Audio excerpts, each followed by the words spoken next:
Good morning, I'm James Crook. Good morning. And those of us who have traveled to Georgia know that there were two Lianas, one at Tbilisi Center and the other in Gori.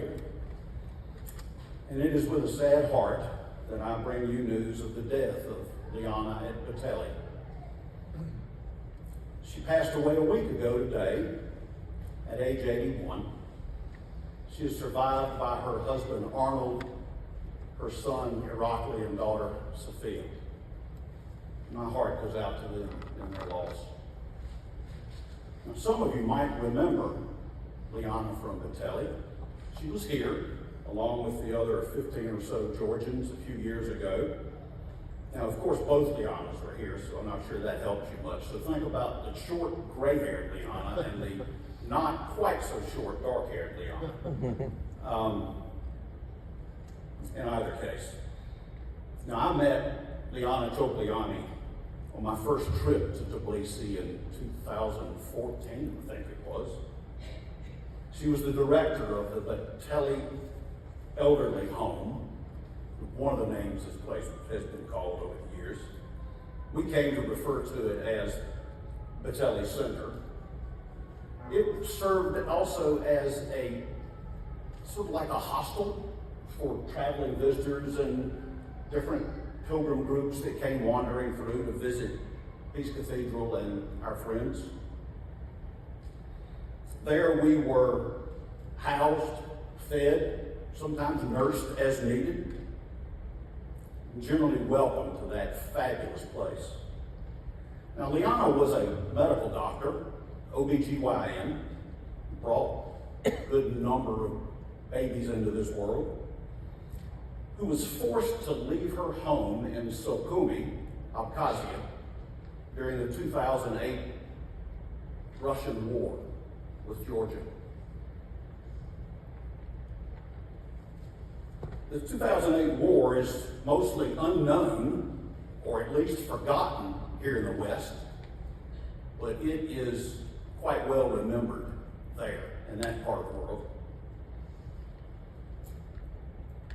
That war left 10,000 dead or missing, and over 200,000 displaced persons, refugees, many of which found their way into the capital city of Georgia, Tbilisi. Those two northern territories are still occupied by Russia and its influence. As these refugees fled south into Tbilisi, many of them found refuge with the good people of the Peace Cathedral. Liana and her family came amongst that group, and it was soon apparent that Liana was a force to be dealt with in most matters. It didn't take long before her talents, organizational skill, and personality were well recognized, and she was put to work there in Tbilisi Center and eventually became the director. She shared her strength with all who needed it, whether they wanted that help or not. Liana worked tirelessly to operate the Tbilisi Center, supporting all of the extra events that went on there, managing also the Order of the Sisters of St. Nino. It's a social work organization that serves the needy all over the country in over 30 different locations. And to think, with every reason to just simply be a victim, Liana dedicated herself to helping others. And she did that up until the end of her days. A couple of years ago, her health forced her to retire from active duty. And while she was mostly homebound, every Sunday, either Bishop Malchus or Bishop Elia or Bishop Brusadon, after the normal Sunday service, would go to her home, taking the bread and the wine and deliver the Eucharist there. When I was there, I had had many an opportunity to go with whichever bishop and join into that communion. It was quite moving and a privilege to be a part of that. And until she was no longer able, Liana insisted on preparing a meal for whoever was coming over on Sunday. And when it became apparent that that was a difficult task, then the only way to stop it from happening was to show up either too late for lunch or too early for dinner. That aggravated Liana to no end. And you would be subject to her scowl for a few moments. And then that fabulous smile. And she would hug you all the tighter. Now, to know what she was thinking, one simply had to look at her face.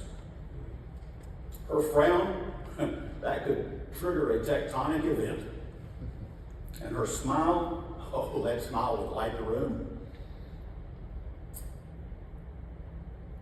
And I think it is Brooks Quicker that I quote in thinking of this Liana as well as the other together.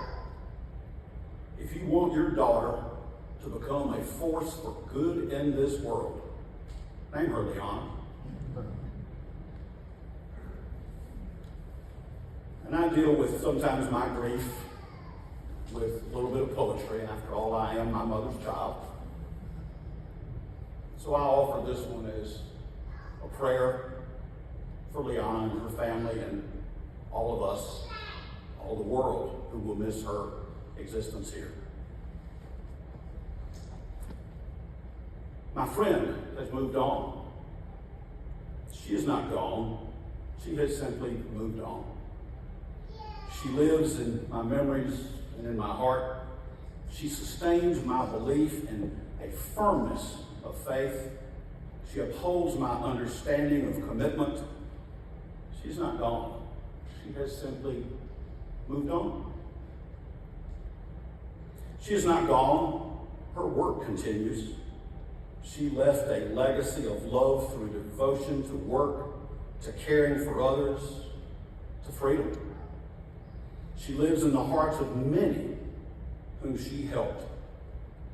To them, she is not gone. Simply moved on. Liana is not gone. She has simply moved on.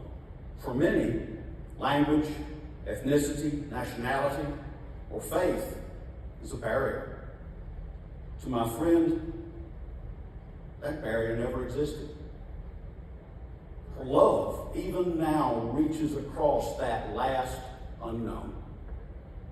She is not gone. Her spirit lives on. Amen.